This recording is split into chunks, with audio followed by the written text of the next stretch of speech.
என்கிட்ட இன்றைக்கி ஒரு 25 கொஸ்டின்ஸ் இருக்குது, அதை ரிவைஸ் பண்ணிடலாம்.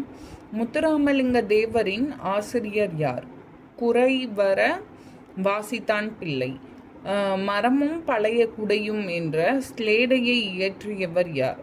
அழகிய சொக்கநாத புலவர். மதுரைக்கு யாருடைய விருப்பத்திற்கிணங்க நேதாஜி சுபாஷ் சந்திர போஸ் வந்தார்? முத்துராமலிங்க தேவர். தமிழ்நாட்டின் கலிப்ரான் என அழைக்கப்படுபவர் யார்? பாரதியார். திராவிட ஆச்சாரியார் என அழைக்கப்படுபவர் யார்? திருமலிசை ஆழ்வார். எரித்ரோசைட்டுகள் என்று அழைக்கப்படுவது எது? இரத்த சிவப்பணுக்கள். பாரோலஜி என்பது எதனை பற்றிய அறிவியலின் பிரிவு? எடை பற்றிய அறிவியல் பிரிவு. மூளையை சுற்றி காணப்படும் கடினமான உரை எது? கியூரோ மேட்டர்.